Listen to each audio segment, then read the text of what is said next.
Jama'a masu kallon masu assalamu alaikum, barkanmu da warhaka, barkanmu da wannan lokaci. A yau na ga akwai wani bidiyo da na ga yana ta yawo a kafafen sada zumunta na zamani, wanda gaskiya bidiyon nan yana ƙunshe da darussa daban-daban wanda Sheikh Malam Alƙali Salihu Zaria yayi, wanda na yanko kaɗan daga cikin bidiyon nashi, ba don komai ba sai dan yadda abin da ya faɗa a cikin wani bidiyon yana da matuƙar muhimmanci, kuma wani abu ne da yake faruwa a rayuwarmu na yau da kullum, musamman a wannan lokaci da muke ciki. Amma dai so masu kallo da ni da kai da ke duka kuma garzaya domin mu kalla wannan bidiyo na Sheikh Malam Alƙali Salihu Zaria, wato Sheikh Alƙali Abubakar Salihu Zaria, domin bidiyon yana da matuƙar amfani, zai amfane ni, zai amfane ka, zai amfane ki. Sai dai fa kafin mu kalla wannan bidiyo, Hausawa suna cewa kukan kurciya, wato kukan kurciya fa aka ce jawabi ne mai hankali shi yake ganewa. Ni dai ban ce da kai nike ba, ban ce da ke nike ba, ni dai kawai abin da na sani wa'azi ne da aka yi domin ni da kai da ke mu haɗu duka mu amfana baki daya.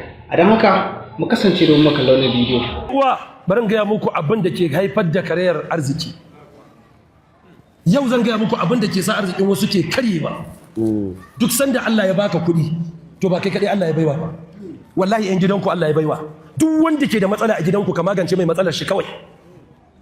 Famulinku Allah ya ba wannan kuɗin. Anguwanku Allah ya ba wannan kuɗin.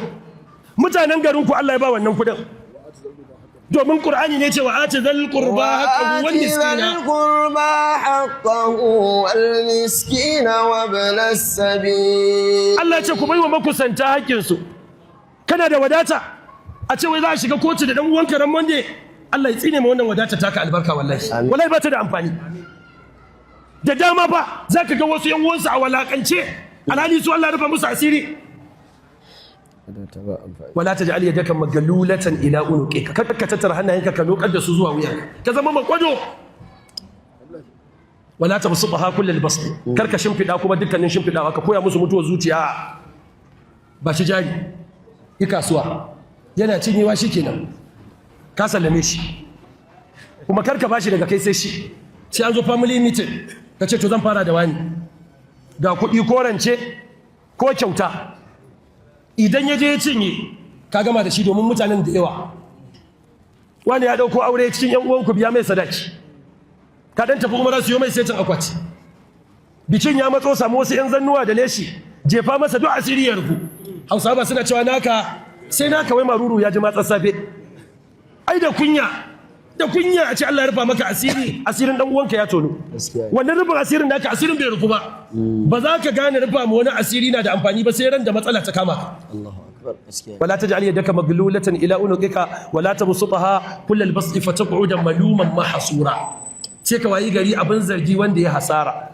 Cikin walawala da Allah ya hana mu, wala taqtulu auladakum khashyata imlaq, wala taqtulu auladakum khashyata imlaq. Allah ya ce wala taqtulu auladakum, kar ku kashe ayayanku khashyata imlaq, saboda tsoron talauci. Kai rayuwa kenan. Ya Allah ka sa mu gama duniya lafiya. Allah ka hore mana abin da zamu taimaki iyayenmu, kanmu, iyalanmu, ɗan uwa da abokan arziki, sannan kuma mu yi wa addini hidima baki da.